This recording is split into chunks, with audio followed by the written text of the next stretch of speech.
know.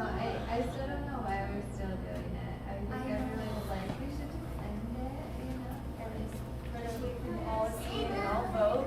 I want to have some vote together. I feel like that can't be done. And We'll do this like every round. Okay. In And the Arizona summer, doesn't follow it. Arizona, yeah, they just stay. Yeah, they just stay as We'll do it is. together. Yeah.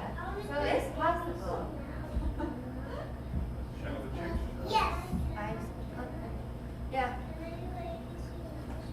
No, in the summer when you guys don't have school, we will pay for that monthly and go with that in the summer. Good morning. Look who it is. Here, bye. They let me do their hair today.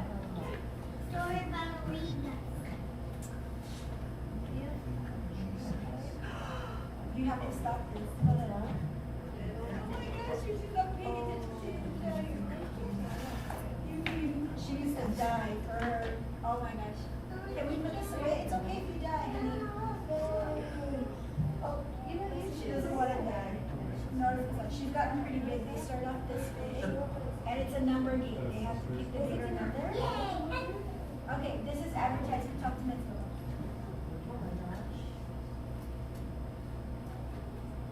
What happened at school? Tell them what happened at school.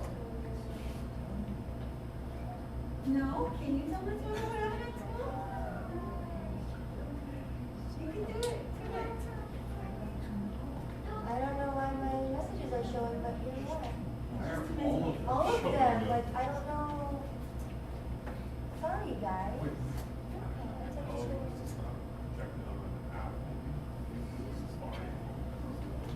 Did she tell you?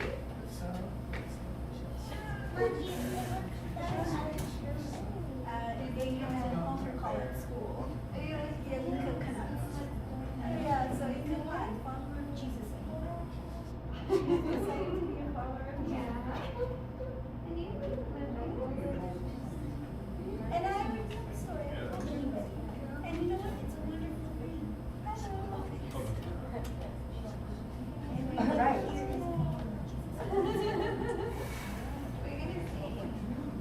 She was too shy to tell me. All right, guys. Sorry. Thank you for your patience.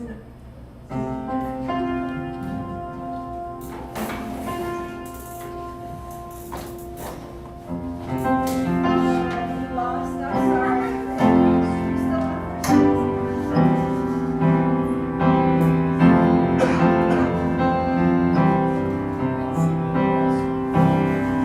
In Christ alone, my hope is found.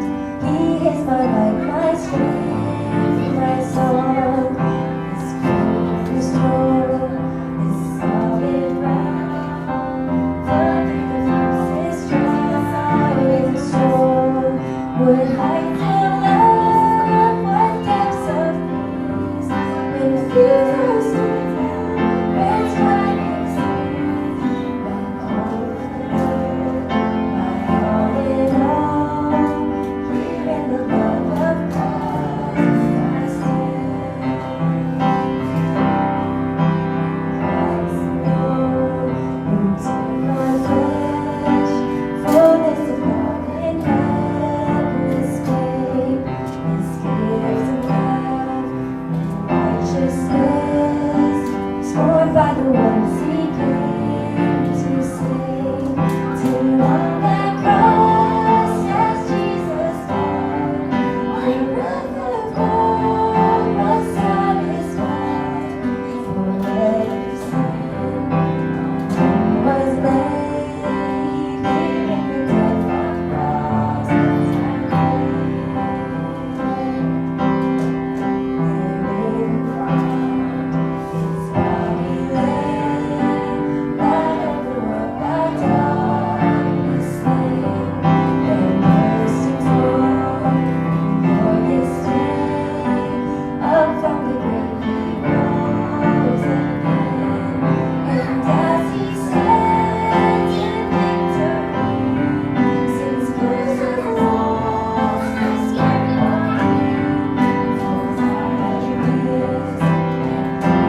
cloud of hell, no scheme of man can ever walk free from His hand till He returns, calls me home. Here in the power of Christ I stand till He returns, calls me home. Here in the power of Christ I stand.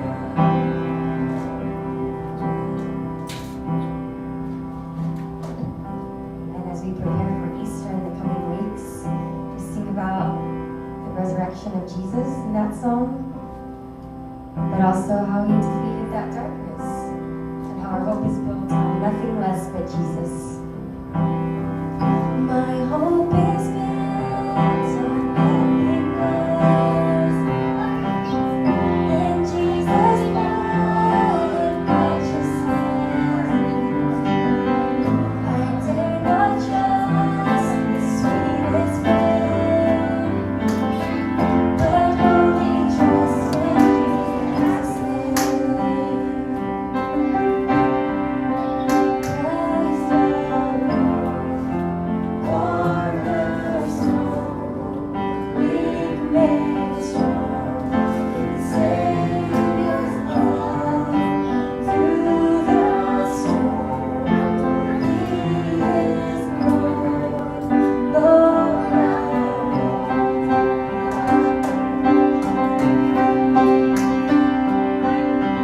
When darkness seems to hide its face, I restore His unchanging grace. In every high and stormy gale, my anchor holds within the veil. My anchor holds within the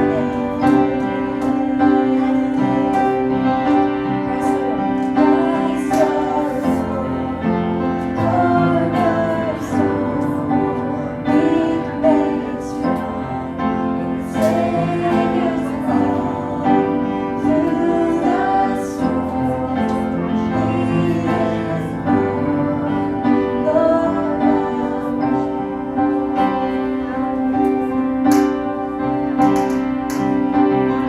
When He shall come with trumpet sound, oh, may I then His victory found. Trust in His righteousness alone, from His hand before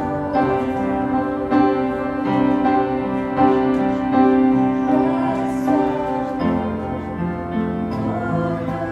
alone, weak made strong in the Savior's love. Through the storm, He is Lord,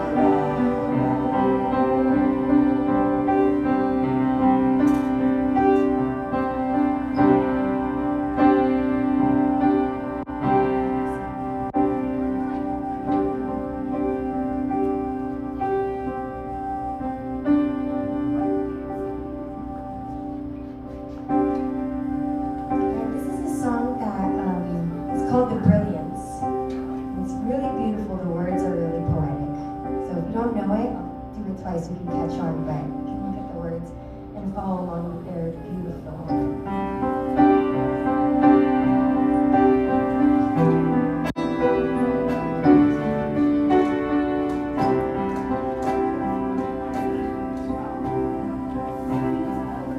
As reflecting on all that's going on in the world, we feel like these words are really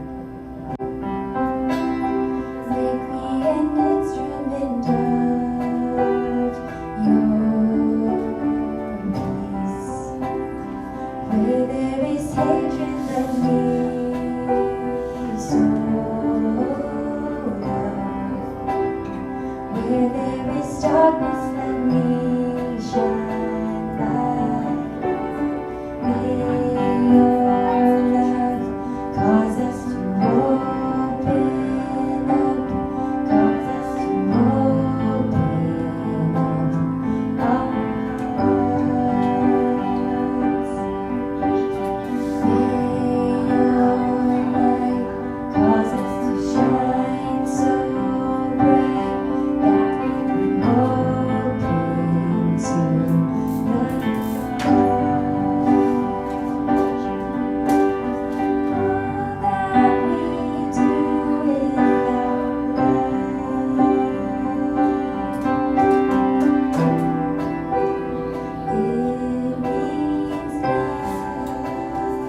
put our hope in you, God.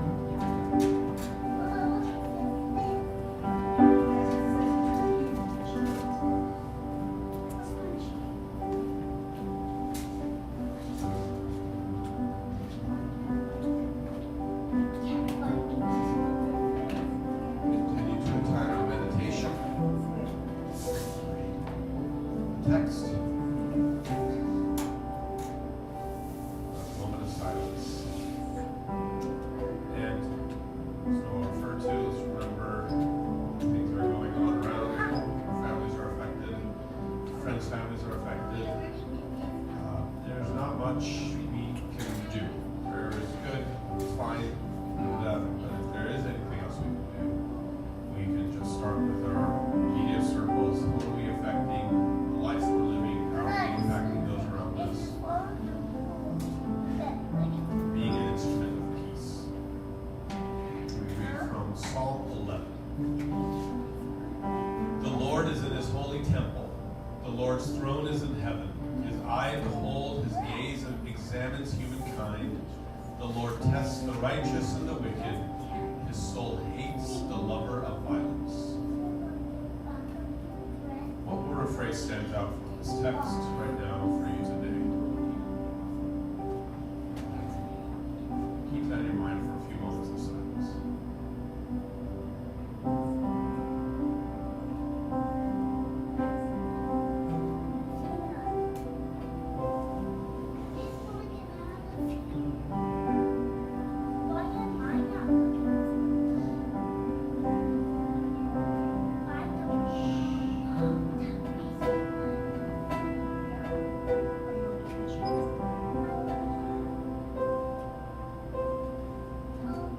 One more time, go ahead and take that word or phrase and put it into context of your life. What's going on around you? What are you thinking about? What is your immediate focus? This is Psalm 11. The Lord is in his holy temple. The Lord's throne is in heaven. His eye behold, his gaze examines humankind. The Lord tests the righteous and the wicked, and his soul hates the lover of violence. How does a word or phrase impact you today? What's going on in your life in this verse speaking to you? Take a few moments of silence.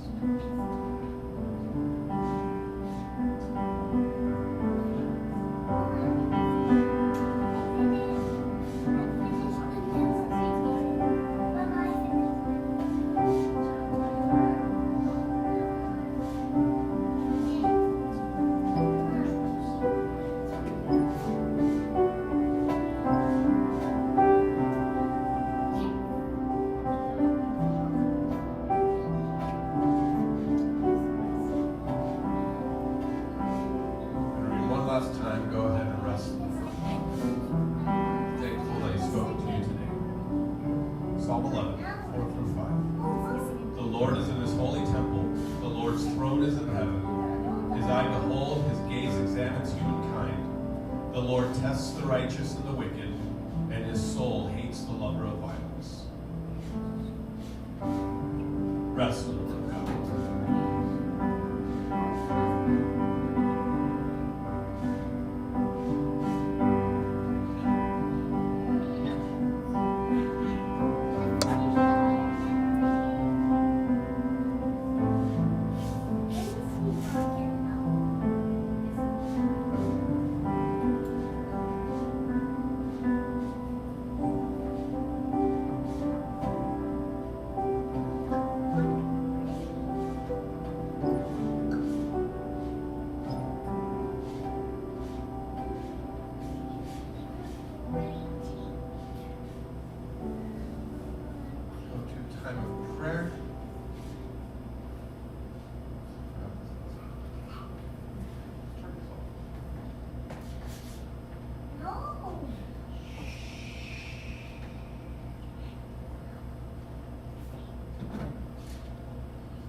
evacuate, it's like, where do you go? It's Right. home. Like, so they haven't been asked to evacuate, they're like 10 minutes away, but in the weeks now, I don't know. So.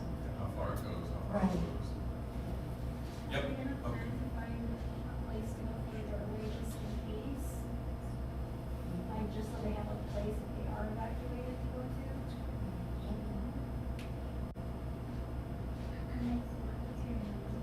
The mom's suicide is out there. Okay. Yeah. We have mics, so we heard you. The people of God say? This is our prayer. Our son Lucas, he had a procedure done to get a tongue released a month or so ago, but it ended up like reattaching, so he's having it re-released, but through a different provider who prescribes like they do a better job at the post-op, so making sure that hopefully doesn't go back. So we're just praying that the procedure goes well, and he's a little older now, so he's a little more aware of it. So we're just praying. It's on Wednesday. Oh, okay, so is that It's soon? coming soon. Yeah. Okay, yeah. Yeah, it's a pretty simple procedure, but he's just a little baby, so Yeah. we and prayers that like we do well with the post care and that Yeah. it like resolves the issues. We were just talking about their first vaccines and how both of us cried whenever they were getting hit by anything. So Yes, I we can't cried imagine during the first one, so we're any- like, oh. anything like that is just Yeah, thanks. heart-wrenching. So, and the people of God say? This is our prayer.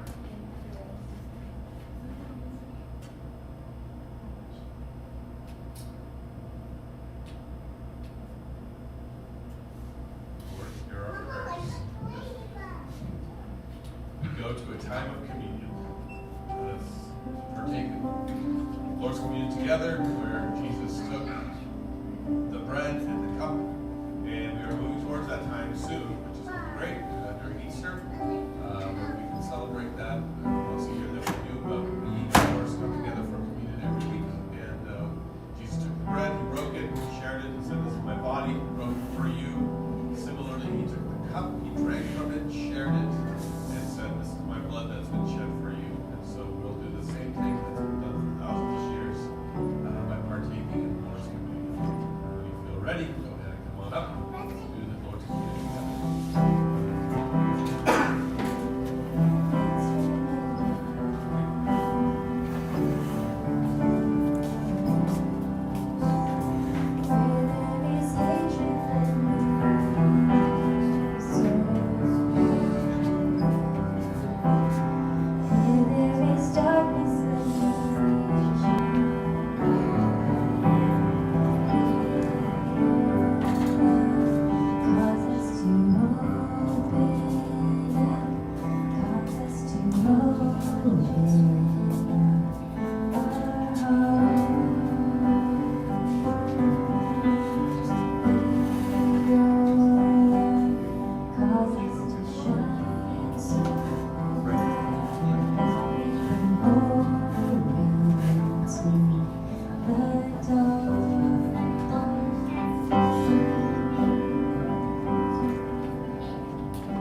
Proverbs 21:2 says, "All deeds are right in the sight of the doer, but the Lord weighs the heart."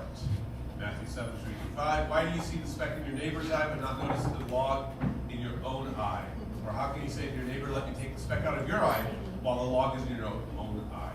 You hypocrite. First take out the log from your own eye, then you will clearly see the speck out of your neighbor's eye."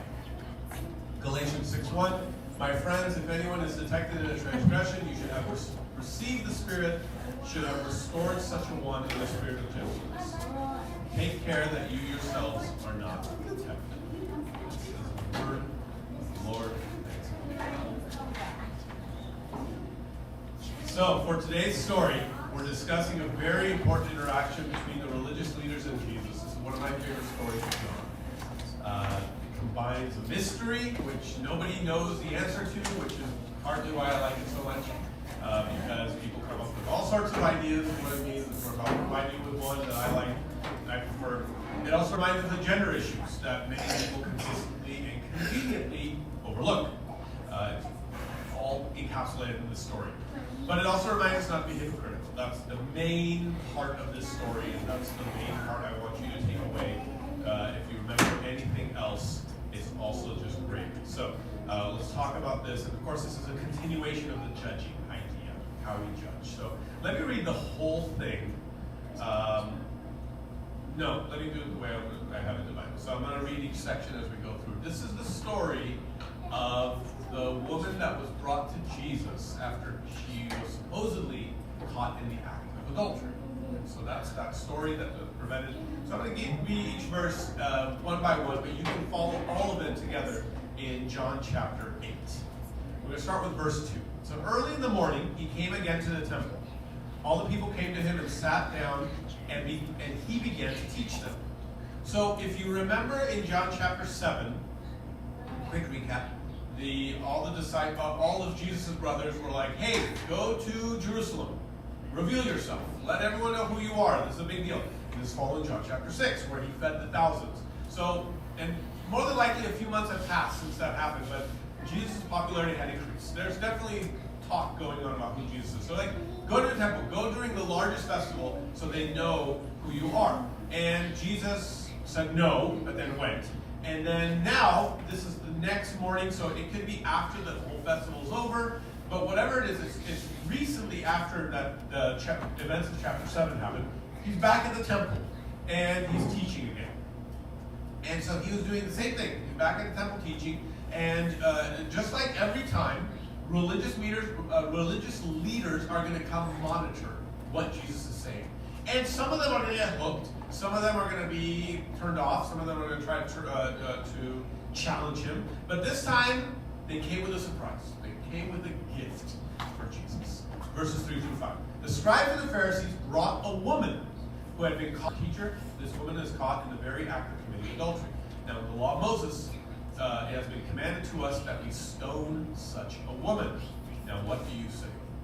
What a fortunate situation that Jesus has found himself in.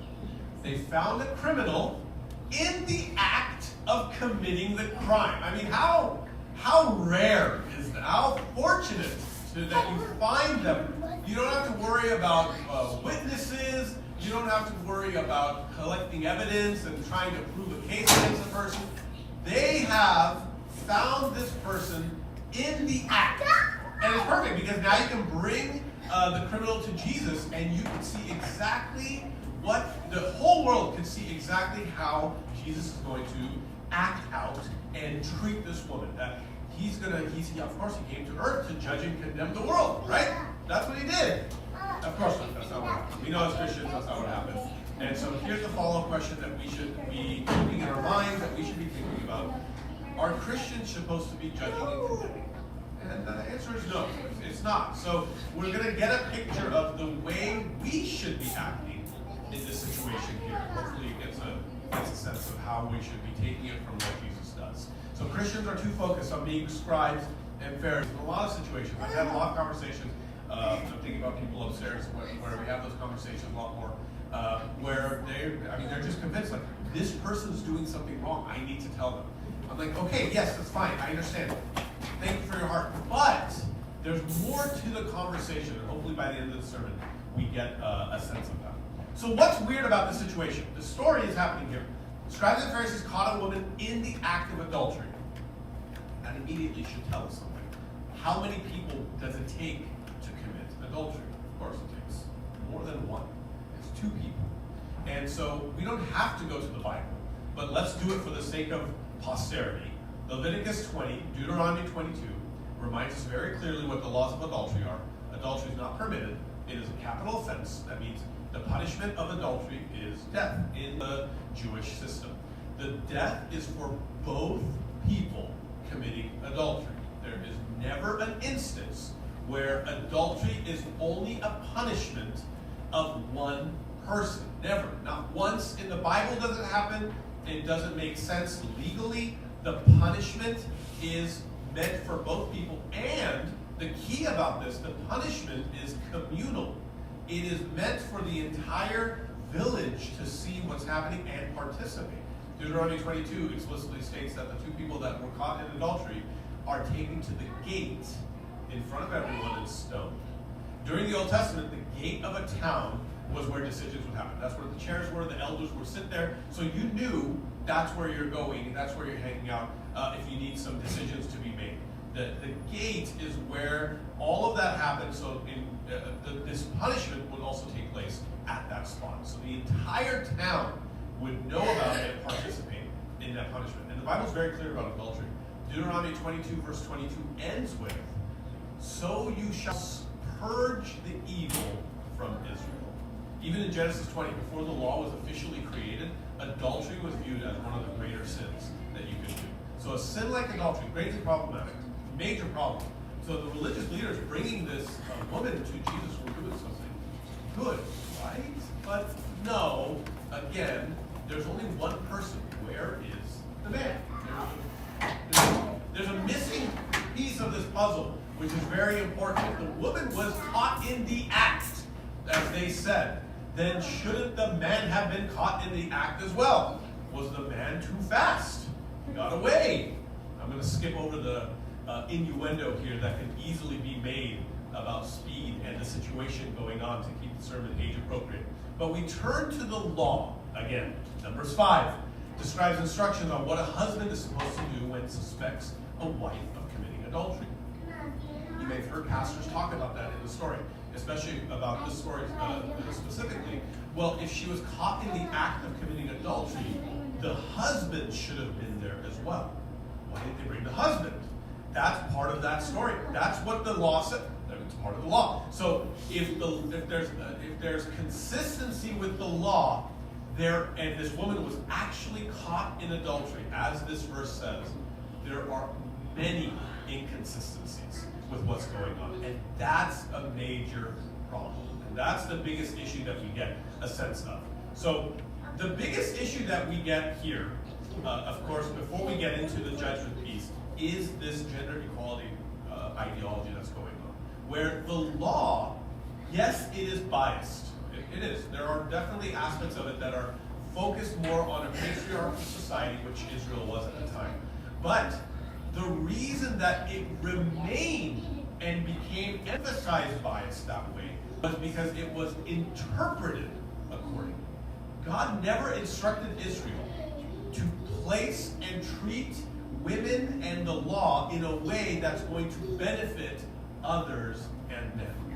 Stop. That's not the way the law was introduced. That's how the law was interpreted. That's how the law was enacted. It was played out in this way where you have a system that was received and unfortunately tweaked so that it would benefit the people that were in charge. So what God provided was a law that was perfect. It was exactly what was needed for Israel to remain holy and set apart from every other nation around them at that time. It was exactly what they needed so that they can show the world what it meant to be God's chosen nation. But they took the law and interpreted it in a way that ruined relationships. They took the law that was made to protect people's lives, especially like we see here, especially women that were living in Israel. When we look back at the Old Testament, we're going to see a patriarchal history. That's inevitable. That is built into the system that is there. But just because the Jews took the law God gave them and misused it, it's going to make it seem that way. It's going to make it heavily biased in that one direction. So the same should be reminded of us now and the way that we think about it when we begin to read and when we begin to apply what we're understanding as well. First of all, the mindsets that have been created between men and women were not biblical. They're not God-given. It's not. That kind of mindset is unfortunately misplaced. It's wrong. for that kind of a way to be able to write. It's a misinterpretation or misapplication of what the Bible provides. The idea that we get here is that Jesus was bringing a sense of judgment, which is going to be talked about throughout, and we started in the last chapter, judging with right judgment. Both, but there's going to be judging regardless. So the idea here is, how can we get to a place where we're incorporating an accurate sense of what the Bible is teaching, while also being able to maintain what we read earlier from Galatians 6. If somebody comes and they're in our midst and they're in sin, how do we approach them appropriately? And so one of the pieces of that I really want us to remember is the hypocrisy. And so with that, we're going to continue on into the next verse. Remembering hypocritical judgment. Let's go to verse 6. They said this to test him, so that they might have some charge to bring against him. Jesus bent down and wrote with his finger on the ground. Here's where we get a sense of what the purpose is. They said this to test him. All of this was meant to provide a test for Jesus. Well, Jesus had two choices in this situation. He could ignore the law and set the woman free. So religious leaders would have loved that. They would have eaten that alive, since he was blatantly ignoring the law, very clearly stating that the law needs to be ignored, this woman needs to be set free. That's a very obvious situation that it could be in, because the religious leaders could point out that, see, he's ignoring the law, he's a lover of sinners, he doesn't love God. Okay. But if Jesus obeyed the law, the other option, it's also exactly what the Pharisees wanted. The story was more than likely found near the end of Jesus' ministry. Right? Jesus had made it very clear that he had come for the poor, not the rich. He had come for the sick, not the healthy, the sinners, not the righteous. So if Jesus ordered the religious leaders to obey the law and stone the woman in front of everyone, all his followers, where he's teaching in the middle of the temple. I mean, imagine it's like a situation like this, where we're teaching, and some sort of a very blatant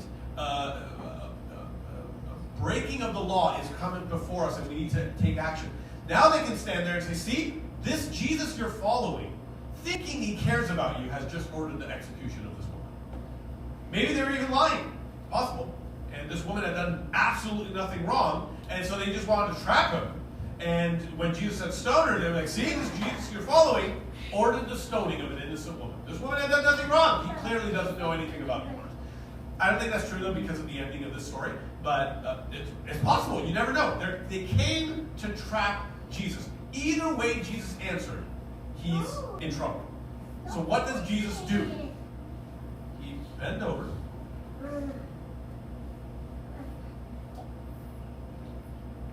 Doesn't clearly say what he was doing, but just drawing in the ground, just doing something.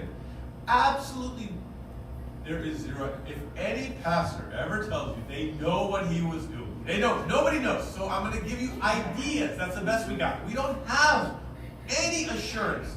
There's no way, there's no version of this story that one of the witnesses was able to say, and we saw the letters or the pictures or this, that.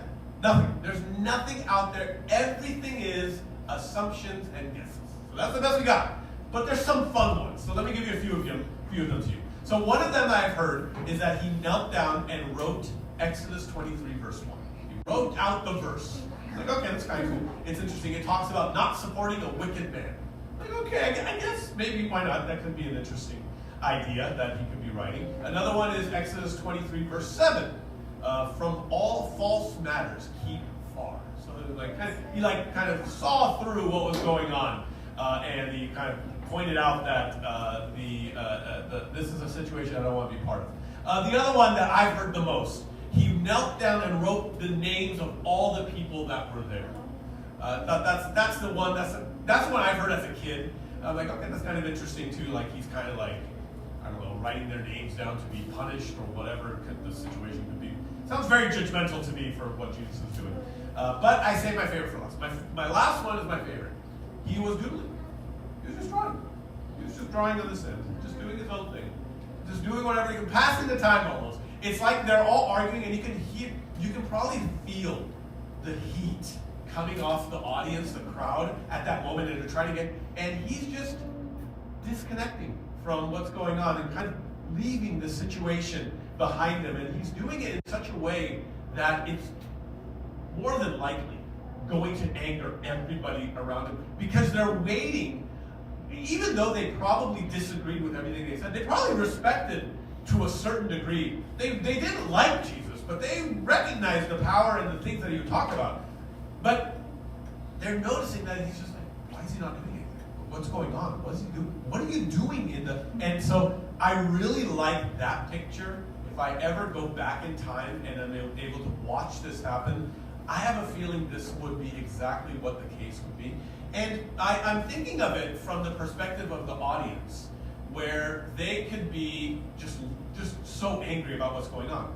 But I wonder if Jesus needed to do this, where he needed to disconnect, where he was so frustrated with the situation. In psychology, we call this distraction and redirection, where you're kind of disconnecting from what's going on around you, and I'm going to do something else so that I don't get more frustrated and more angry at what's going on. Because, again, Jesus, of course, he constantly would push back against people, but now they brought an innocent woman into the mix. Now things got personal, where Jesus could have been very frustrated, very angry, so he's like, I got to get away from this, because if I act out what's in my mind right now, things are going to be really problematic for a lot of people. And so he knelt down and started drawing. I've actually suggested this to lots of clients before. I have lots of clients that get very angry very quickly, and they escalate it very, very much, and they start yelling, and they start screaming, they start slamming doors, they start banging stuff. And so we practice distraction redirection. If there's something that really is like you're feeling it all the way to the edges of your hands, something new I learned is use left-handed anger. It doesn't work for you at all, but use left-handed anger, where a kid wants to do something, well, do it with your left hand, because when you throw it with your left hand, like you can't really throw if it's not your dominant hand. So it really diffuses the anger suddenly in a person. But this one is a really good one. There's a lot of artists that I work with, and a lot of times we teach them, like, if you're so frustrated, get your sketchbook out and start doodling. Like, I know the anger is going to get frustrated in you. Take it out on a paper. Take it out on a pencil. Take it out on whatever instrument you're using. And so the idea there is that you're distracting and redirecting. What if Jesus was doing that, where he's like, I need to pull away from this situation. I got the ground. I'm going to start doodling right here. Either way, whatever happens, the Bible locks in that Jesus bent over and wrote in the dirt. He wrote something, okay? And it doesn't have to be legible, but he was writing something. Clearly, this was insufficient for the religious leaders, right? So they continue to ask him. Verse 7 through 9. When they kept on questioning him, he straightened up and said to them, let anyone among you who is without sin be the first to throw a stone at her. And once again he bent down and wrote on the ground. When they heard it, they went away, one by one, beginning with the elders, and Jesus was left alone with the woman standing before him. My grandfather always did something very similar to the situation here, where he would ask all the grandfather was evangelists, of course. He would ask everybody in the sermon, in the congregation, who here has never sinned? Raise your hand. And then he'd be like, I'm glad nobody raised their hand, because if you did, I would say, you just sinned. You are a liar. And you would tell him what it is. And of course, his delivery wasn't the best. It made it much more impactful than the way I could encapsulate that. But I always remember him doing that.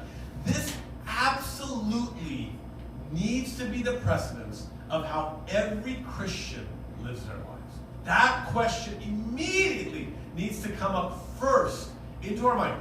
You are not allowed to judge anybody until you recognize the sin that's in your life and take care of it first. Done. End of discussion. You cannot. It makes no difference how much you justify the actions that you have. If you have not taken care of the sin in your own life, you cannot go after someone else's sin. That's it. And if that's the mentality we have, the interactions between all of us arguably would be at a much different rate. The Bible's clear. The day of judgment is coming. It's not here yet. So it's not today. It hasn't happened. We'll know. Trust me. The day of judgment will be very clear, right? It's going to be very obvious, so we know for a fact it's not today. Just remind yourself that every time you're about to say anything to anyone, and this is not going to lead off to a positive interaction? Have I taken care of first myself in my situation before I start to look at everyone else's situation? And one can argue that there's going to be situations where, let's say you have, and then you have an interaction with someone else, and it's going to put, it's going to put a damper on your relationship with that person. And some of you will say, I don't want to ruin my relationship with my friend. I don't want to have it. Well, you know what? That friend needs better friends in their life. Friends are people that will point out, hey, you're going down a path of destruction. We need to. And I will sacrifice my relationship. We should be at the level of wanting to sacrifice our relationship with someone else for the sake of that person. Okay? So let's talk about how to judge properly very briefly. We're going to end with this. So the idea of this, it can be done inside the church. It can be done outside the church. I don't like this kind of this restriction that gets placed that this is only for people inside the church. This is for friends. This is for people you care about. People that you care desperately. Yes, your ideology might be tied to, I follow Jesus Christ, that's why I live the way I do. But, the way I teach this all the time, living in a way of righteousness, in the way that Jesus has taught us, is arguably the healthiest, best way to live. So it should be equal for anybody, even if they're outside the church. So, it's for people that your relationship is positive. The word to judge, the word judge means, and it comes from the old word, to say the law. So when you judge someone, you're comparing their actions to the law, verbally. You're saying the law out loud. Very rarely do you judge someone when they've done something right.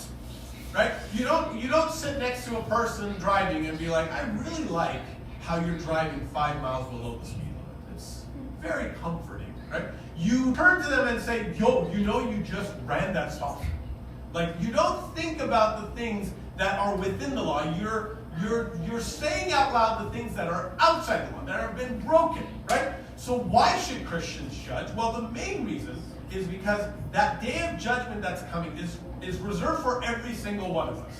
And so the point is that we're not saying that this is a sin because I say so. It's because we're functioning within a system that at the day of judgment, you're going to be judged for it. It's going to be pointed out. And the last thing I want one of my friends to go through is I never knew. That was never told to me. That was never, now I doubt it's going to be that kind of situation at the end. Could be. But our goal, because God's the final judge, is that when we stand before Him, we stand in a way that we can be thankful and grateful for the things that we've done. And we can show Him in a way that is going to be bringing us joy in as much as it's bringing Him joy. So, there's only one reason that we should judge people, and that is because we care. 100%. We care enough about them that we want the best for them. We don't want them to suffer. We don't want them to get hurt. I explained this a few years ago, of course, with sin. Sin is what hurts you. So if we see them living in sin, we don't want them to continue to be hurting themselves. We want that to be finished. So when someone's offended, when you judge them, you take the hit. So that's one of the main things to think about. So you listen to the person. You let them, first of all, you let them know what the judgment is. You're saying the law out loud. They get frustrated with you. You listen. You stay quiet. Right? Listen to what they say, and maybe you're going to need to stay quiet from then on. And then you cannot talk anymore. You said the law. You did your part. Right? Because remember, it's not like you're the only person in the world that can help. We have to keep that in mind as well. We're not the best person. We're not the smartest person. We are one person in that person's life. So let's reveal that to them, and that's going to be helpful. Now, building on that is really beneficial when you have a positive relationship with that person. I've talked to lots of people, especially upstairs. I'm thinking about several people upstairs, where they come to me and they're like, so especially this happens online. This is one of the reasons I hate social media. This person said this on social media, so I went and confronted them, and now they're not talking to me anymore. I was like, well, so let's let's break that apart a little bit. Stop going on social media. That's the first thing. You do this in person. You don't do this over social media. That's one. That's a different conversation. But you need to have a positive relationship with that person. You can't just see someone, that person's doing something wrong, and then just because you feel like you know that's wrong, I'm going to point that out in that person's life and think that things are going to get better. Now, it could, it's possible, but more than likely, the relationship needs to be strengthened. So what will happen if you have a very good relationship with that person? You say the law out loud. They get offended. They get defensive. They judge. They try to justify their actions. That's fine. That's a normal defensive mechanism by humans. And it might strain your relationship for a little bit. But if your relationship was strong, they're going to come back and be like, I'm so sorry. I overreacted. Thank you for let's talk about this a little bit more. Right? That's what will happen. Now, if you're some recognition for you to say, I will not get deeper into this because clearly I'm not in the right place with this person in that person's life. I will stay quiet. And that's okay, because you recognize that someone else can do it. You did your part. You stay quiet at that point. So you can either be quiet and build that relationship. I'm going to be a better friend for that person. I want to build a better relationship. I'm going to put this aside. I'm going to be a better person, a better friend to this person, and then I can start talking. Or just stay quiet altogether, right? And then actually you kind of have a third choice as well. You can still be quiet, but you can tell someone that has a better relationship. Hey, by the way, this is what's happening. And so either way, silence is what's important. After you say the law, you stay quiet. You shut up. You close it up, because what you're doing, you're putting the ball in their court. They know what's going on. With judgment, the point of it is not to go excessive, and that's going to be the final point we're ending with. But for now, building that relationship is very important. So second, you need to make sure you keep in mind that you're helping. Right? So how would you telling them the law out loud improve their life? The best way to answer this question is make sure your judgment is given alone. Just the judgment. Nobody is asking for your help immediately. Don't solicit advice when it's not necessary. Because the key is to stay with that person in that relationship until they need it. Judgment is different than advice. And so those two things can be done separately, and again, building on that relationship is really important. So first, build that relationship. Second, only do the judgment. Do not solicit advice immediately with it. And then the last one, we remember was the final words of what Jesus does. So let me finish off the story, verse 10 through 11. Jesus straightened up. He finally finished writing. Jesus straightened up and said to her, "Woman, where are they? Has no one condemned you?" She said, "No one, sir." And Jesus said, "Neither do I condemn you. Go your way, and from now on, do not sin again." When judgment does not end with condemnation, there is room for transformation. It's a really important sentence. Let me read that again. When judgment does not end with condemnation, there is room for transformation. When you are able to introduce, hey, I feel like you're going off course, and leave it there, where you're not now bringing the condemnation out. You see you're wrong, you're labeling them. There's always going to be room for, oh, I didn't realize I was going in the wrong direction. Now I can change. Transformation can come into that person's life. Our very understanding of Christianity is based on this. It's the foundation. Go through the book of Romans, and it just constantly reminds us of this. None of us deserves righteousness. None of us deserves mercy. None of us deserves forgiveness. But Jesus, by straightening up and looking at us, reminded us to look around you. You're not being targeted. You're not being condemned by anyone that has no reason to condemn you. Neither am I. And that's the biggest key. Standing alone before God, we are responsible for the sin we've committed. So then we have the ability to become transformed and to change, to live a life that God expects us to live and wants us to live, to take care of ourselves. Jesus takes the responsibility of judgment on himself and condemnation on himself and reserves it for a later time. It's not now. And then the forgiveness that's provided, it's not because we deserve it, right? It's not because we asked. The woman didn't ask for it. The woman did anything that worked aside. She didn't work hard. She wasn't a very good Christian.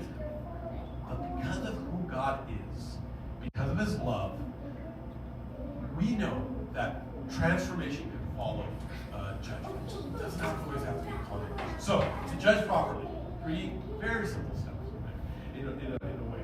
Have a better relationship with the person, right? Provide only judgment, but being ready to help this person